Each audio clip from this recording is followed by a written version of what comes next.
pemirsa, senang sekali saya Putri Najwa dapat kembali menyapa Anda dalam program Unhas Sehat.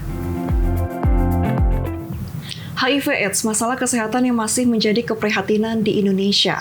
Hingga September 2024 kemarin, Kementerian Kesehatan, Kemenkes mencatat sekitar 515.455 orang dengan kasus HIV di Indonesia. Mirisnya lagi, dari sekian banyaknya kasus yang tercatat, sekitar 69,9% penderitanya adalah usia produktif, yakni 25 hingga 49 tahun. Baik, kita akan membahas tentunya lebih dalam bersama dokter yang tentunya ahli dalam bidang ini, yakni sudah bergabung bersama kami Dr. Sudirman Katu, SPPD KPTI, yang merupakan dokter spesialis penyakit dalam, konsultan penyakit tropis infeksi, Rumah Sakit Pendidikan Unhas. Selamat pagi, Dok. Pagi. Bagaimana kabar hari ini, Dok? Ya, alhamdulillah baik. Alhamdulillah, luar biasa. Baik, Dok, kan kemarin juga sempat diperingati pada saat 1 Desember kemarin merupakan hari HIV/AIDS sedunia. Nah, sebenarnya kalau boleh dijelaskan sedikit dong, Dok, apa sih sebenarnya HIV/AIDS itu? Kalau secara sederhananya.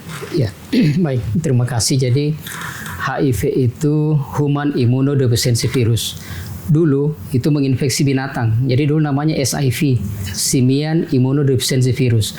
Nah, jadi virus ini akan menyerang daya tahan tubuh kita. Jadi semua tameng pelindung kita akan diserang sehingga infeksi apapun itu mudah masuk. Itu bahasa ininya. Nah, kemudian kalau AIDS-nya itu adalah kumpulan gejalanya. Jadi kalau kita ngomong HIV-nya itu virusnya, kalau AIDS-nya itu gejalanya. Oke, jadi berbeda antara beda ini. Itu berbeda. Ya. Nah, kalau secara medisnya sendiri mungkin bisa dijelaskan, Dok, kepada sobat akademika Unhas, HIV/AIDS itu seperti apa?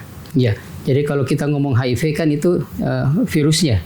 Kalau AIDS-nya penyakitnya. Jadi kalau secara medis ya semua daya tahan tubuhnya kita itu akan tidak bisa berfungsi dengan baik kalau kita terserang virus HIV. Nah, kalau tadi kan kita tahu saat ini tuh sudah banyak sekali, bahkan ratusan ribu kasus yang ada di Indonesia. Sebenarnya penyebab utama sendiri dari HIV/AIDS sendiri itu apa, Dok? Ya, kalau penyebab utamanya ya virus HIV itu sendiri. Cuman penularannya itu ada beberapa faktor risiko yang bisa kena.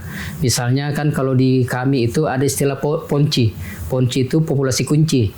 Jadi populasi kunci itu adalah kumpulan orang yang berpotensi menularkan virus HIV. Misalnya kaum gay ya atau LSL ya, lelaki seks lelaki.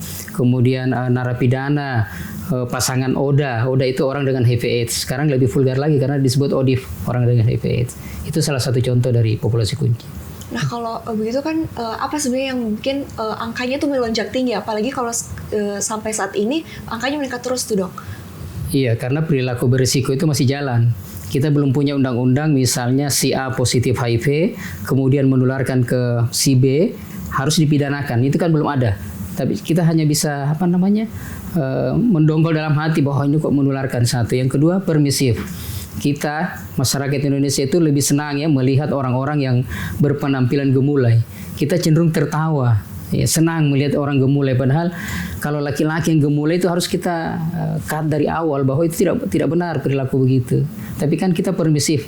Kita lebih senang, wah ini, sehingga pelakunya itu merasa, wah saya kan tidak apa-apa ini saya berperilaku begini, orang senang dengan perilaku saya. Itu mendapat attention sendiri, iya. Jadi mereka merasa terus berkembang. Terus berkembang, aktif dengan dirinya. Nah, lalu fakta sebenarnya HIV itu yang banyak sekali mungkin masyarakat Indonesia sendiri khususnya belum tahu sebenarnya, Dok. Iya, kalau kita di Sulsel sendiri itu 1.640 kasus sampai Oktober kemarin. Ya, sebagian besar itu disebabkan oleh perilaku seksual LSL, lelaki seks lelaki. Iya, jadi sebenarnya faktor kenapa ini makin banyak karena memang kita tidak punya aturan yang bisa meng-cut perilaku teman-temannya komunitas itu. Oke, berarti dari aturan itu sendiri ya, Dok. Iya. Kalau misalnya Dok sendiri mungkin bisa memberikan saran sebenarnya apa sih yang harus betul-betul dilakukan, Dok? Iya, jadi hindari faktor seks berisiko saya kira ya, karena kan kalau secara anatomis itu di kami hubungan seksual kan kalau LSL itu pasti sasarannya anal seks. Iya, jadi nah dari sisi struktur anatomis itu mukosa anus jauh lebih rapuh dibanding mukosa alat kelamin perempuan. Itu perbedaannya. Sehingga risiko untuk terpapar virus HIV pada anal seks jauh lebih tinggi dibanding per vaginam itu. Oke, tadi kan Dok mention tuh yang kelompok-kelompok tertentu lah yang terkena, mungkin kelompok lesbian ataupun gay. Nah, sebenarnya fakta atau mitos sih sebenarnya Dok kalau HIV itu hanya menyerang sekelompok itu tadi? Iya, masalahnya kan sekarang kelompok G bukan hanya didominasi oleh profesi tertentu. Ya, G itu bisa ditemukan di kalangan dokter, kalangan non-dokter, kalangan pengacara, kalangan dosen, dan semua kalangan bisa. Ya, jadi prinsipnya yang melakukan seks berisiko sebenarnya. Ya, dimanapun dia bercokol di komunitasnya, kalau melakukan seks berisiko itu sangat rentan untuk terpapar virus HIV. Nah, lalu kemarin kan sempat rame tuh campaign undetectable equals and transmittable. Mungkin bisa dijelaskan sedikit, Dok? Jadi U equals U itu memang sudah dicanangkan 2016. Waktu itu saya ikut di launchingnya di Amsterdam. Jadi U equal U itu ada dua pendapat. Jadi undetectable sama dengan untransmittable. Jadi kalau virusnya tidak terdeteksi maka tidak menularkan. Padahal kan yang sejatinya adalah kalau tidak terdeteksi maka penularannya itu bisa saja kecil. Jadi resiko penularannya kecil. Itu maknanya dari undetectable, untransmittable. Nah, kalau campaign itu apakah sampai sekarang masih berjalankan atau bagaimana? Masih ada, masih jalan sampai sekarang. Dan bagaimana tuh, Dok, melihat respon masyarakat dengan campaign tersebut? Nah, karena jadi kampanyenya ini pemahamannya harus jelas. Karena saya lihat kalau keliru kita mencermati maka penularan makin banyak. Karena teman-teman komunitas itu menganggap begitu memeriksakan viral load untuk tidak terdeteksi, dia menganggap saya tidak menularkan lagi, bebas dong saya melakukan seks berisiko. Padahal kan mereka lupa bahwa ada kan segitiga epidemiologi untuk terjadi infeksi. Ada faktor hostnya, faktor kumannya, dan faktor lingkungan. Mungkin saja kumannya sedikit tapi hostnya lemah. Ya, jadi kalau hostnya lemah, virus sedikit pun bisa menginfeksi. Itu yang perlu dipahami saya kira. Nah, lalu kan kita tahu pasti tentunya berbahaya untuk kesehatan. Tapi sebenarnya apa sih sebenarnya efek dari HIV/AIDS itu sendiri, Dok? Ya, sangat banyak karena kan kalau dia menyerang sistem organ kita ya bisa gangguan organ. Jadi misalnya bisa kena ginjal, gangguan ginjal, bisa kena jaringan saraf, gangguan saraf. Ya banyak ya, infeksi kulit yang sistemik itu cukup banyak. Kena paru-paru ya, infeksi paru yang paling kami takuti adalah infeksi jamur di paru. Nah, itu kalau misal dari segi kesehatannya. Terus kalau misalnya menurut dokter, pasti betulnya bukan hanya masalah kesehatan tuh yang berdampak. Apa aja sih itu, Dok, yang berdampak? Ya, tentu kan dari sisi sosial ya, pergaulan, karena kan masih ada stigma. Ini juga kan stigma, baik stigma dari masyarakat ke pasien atau stigma pasien sendiri terhadap tanggapan masyarakat. Ini juga cukup banyak. Jadi mungkin masyarakat menerima tapi pasiennya merasa, aduh saya ini kayaknya enggak usah bergaul deh dengan ini karena takutnya saya di stigma. Atau masyarakat, ini jauh ini pasien begini karena berbahaya, dia bisa menularkan. Padahal kan penularannya jelas. Iya, jadi penularan HIV itu kontak darah yang paling sering. Ya, jadi kontak darah, luka dengan luka ketemu, atau pada saat hubungan seksual ya, cairan semen, cairan vagina itu potensi dengan air susu ibu yang potensi menularkan virus HIV. Lalu sebenarnya tadi kan sudah disampaikan nih, yang cara yang paling betul sebenarnya mengatasi HIV/AIDS ini, Dok. Iya, saya kira memang kalau kita dari sisi agama ya kembali ke agama, karena memang kalau kita orang normal menganggap bahwa perilaku LSL itu atau lazimnya kita sebutkan LGBT itu sesuatu hal yang tidak sesuai fitrah. Cuman kan dari teman-teman komunitas sendiri menganggap saya kan tidak melanggar fitrah, dan memang itu kenyataan. Jadi kalau kita lihat pedoman PPDGJ itu pedoman penyakit gangguan jiwa yang versi 1 itu LSL atau G itu masih masuk gangguan jiwa, jadi disebut ODGJ, orang dengan gangguan jiwa. Tapi begitu masuk PPDGJ 2 sampai sekarang itu masuk ODMK, orang dengan masalah kesehatan. Itu perbedaannya, sehingga mereka menganggap bahwa saya kan bukan kelainan jiwa. Tapi kalau orang normal ditanya, pasti kita anggap itu kelainan jiwa karena ada hal yang diciptakan Tuhan lebih sempurna, kenapa mencari sesuatu yang aneh-aneh begitu. Saya kira itu.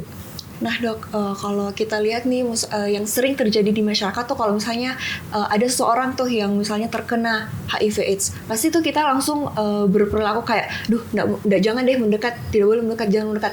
Nah, sebetulnya langkah yang sebetulnya diambil itu betul atau bagaimana, Dok, sebetulnya yang harus dilakukan? Iya, kalau saya sih kita perlakukan seperti biasa saja, karena semua orang punya potensi untuk sakit. Cuman yang perlu diajarkan bagaimana sih penularan HIV ini? Nah, karena HIV itu kan tidak menular lewat gigitan nyamuk. Sekarang kan jangan sampai ini pasien digigit nyamuk terus gigit kita yang merawat pindah. Karena prinsip penularannya itu exit, susceptible, sustain dengan enter. Jadi misalnya nyamuknya menggigit kan ada darah ikut, tapi kecil jumlahnya. Virusnya juga kecil, sehingga untuk menularkan itu sangat kecil. Satu, yang kedua alat makan dan minum. Ini tidak menularkan, apalagi kalau sudah dicuci pakai Mama Lemon. atau deterjen atau apa ya, jadi Oke, itu berarti anunya. kalau alat makan tidak. Nah, alat makan tidak kalau sudah dicuci, karena dia kan virus serena. Virus serena itu tidak bisa hidup kalau tidak ada reseptornya. Jadi tidak bisa hidup, istilahnya kunci dengan kunci harus ketemu. Kalau tidak ketemu dengan darah yang lain tidak bisa. Tinggal serumah, karena gimana tinggal serumah? Bersentuhan. Iya, tinggal serumah. Jangankan tinggal serumah, tinggal seranjang pun kalau tidak membuatkan aktivitas yang aneh-aneh, saya kira tidak bakalan pindah. Aman, Dok. Salaman, sentuhan tidak bakalan pindah karena tidak ada luka. Kecuali kalau salamannya ada luka, luka dengan luka ketemu ya bisa pindah. Itu anunya. Jadi ini yang perlu kita pahami bersama, bahwa penularan virus HIV itu jauh lebih susah dibanding penularan hepatitis. Oke. Iya, karena dia tidak menular lewat keringat, tidak menular lewat air mata. Jadi kan HIV tidak ditemukan di air mata, tidak ditemukan di keringat, di urin, di feses. Tapi kalau urinnya ada darahnya, fesesnya kalau ada darahnya, keringatnya ada darahnya, liurnya ada darahnya, komponen darah itu yang menularkan, bukan air mata dan sebagainya. Gitu. Nah, kan karena banyaknya masyarakat seperti itu berstigma seperti itu, kalau misalnya dia tuh bakal dijauhi, Dok, kalau misalnya terkena itu. Yeah. Nah, makanya sebetulnya apa sih sebetulnya pesan yang mungkin bisa dokter sampaikan kepada sobat Akademika Unhas jika terkena mungkin sudah merasakan gejala seperti itu? Iya, kalau misalnya ada temannya atau komunitasnya atau bagian dari komunitas perilakunya yang positif, ya datanglah memeriksa diri ke layanan kesehatan. Karena kita sekarang punya layanan PDP namanya, pemberi dukungan pelayanan. Itu hampir semua rumah sakit umum daerah terbuka untuk layanan HIV, dan itu tes HIV gratis. Jadi datang saya untuk melakukan tes HIV. Gratis, itu dan tidak perlu takut, Dok. Tidak perlu takut. Yang kedua, obatnya kan ada. Jadi obatnya juga gratis, bisa diberikan dari pemerintah itu obat untuk virus HIV. Jadi di kami itu pasien yang terlama minum obat sekitar 24 tahun, alhamdulillah sehat-sehat saja. Oke, nah Dok, Iya. apakah seseorang yang sudah terdeteksi HIV, apakah potensi sembuhnya itu bisa atau bagaimana tuh, Dok? Iya, sebenarnya kan hanya dua hal yang tidak bisa disembuhkan kalau kita dari sisi sudut pandang agama, yaitu mati dan tua. Ya, jadi semua penyakit pasti ada obatnya. Ya, cuman mungkin belum pas kenanya. Jadi sekarang HIV itu kita sudah kasih regimen yang ada sekarang kan regimen FDC namanya, gabungan beberapa macam obat. Itu pemerintah sudah siapkan gratis, dan potensi untuk bahaya itu cukup besar. Ya, karena kesembuhannya cukup tinggi, sehingga terkadang kalau kita ketemu pasien HIV itu kita tahu bahwa dia HIV. Bisa saja tampilannya jauh lebih gagah, lebih ganteng, lebih cantik, lebih apa kan. Ya, cuman kita tidak bisa deteksi kalau tidak periksa darah. Jadi tetap harus periksa darah. Ciri-cirinya tidak terlihat di fisik ya, Dok? Kalau sekarang kan kalau dia masuk dengan stadium 1 itu tidak bisa kita deteksi bahwa ini HIV. Kecuali kalau dia stadium 4 sudah kurus, sudah korengan kulitnya, itu lain lagi. Apa saja itu, Dok, ciri-ciri yang... Jadi biasanya kan kita ada dua gejala mayor namanya. Jadi misalnya, dia demam berkepanjangan. Sudah sebulan lebih ini demam terus, tidak jelas. Atau dia diare terus sebulan, itu biasanya kita curiga untuk melakukan tes. Jadi kalau sudah demam, diare, berat badan turun, biasanya kami anjurkan untuk tes HIV. Gitu. Oke, baik, Dok. Mungkin sebelum menutup perjumpaan kita pada hari ini, mungkin Dok bisa sampaikan pesan untuk generasi muda, khususnya jangan takut untuk tes HIV, dan bagaimana sebetulnya cara penanganan yang tepat. Sebenarnya yang ditakutkan itu adalah penularannya, sehingga memang yang harus dihindari adalah perilaku seksualnya. Jangan melakukan perilaku seksual berisiko.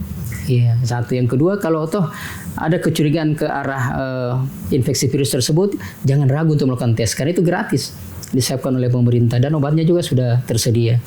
Ya, alhamdulillah sekarang sudah ada beberapa pasien yang sembuh, cuman bukan sembuh karena obat antivirusnya, cuman dilakukan tindakan stem cell, ternyata sembuh. Jadi sudah ada 7 pasien yang sembuh di Amerika itu. Baik, luar biasa. Terima kasih banyak, Dok, atas waktunya hari ini. Baik, Sobat Akademika Unhas, tentunya kita telah mendengar penjelasan yang betul dan tepat dari ahlinya langsung. Kita sebagai generasi muda tentunya harus menjaga kesehatan, terutamanya pergaulan kita. Saya Deputi Najwa, mewakili seluruh kru yang bertugas, pamit undur diri dan sampai jumpa.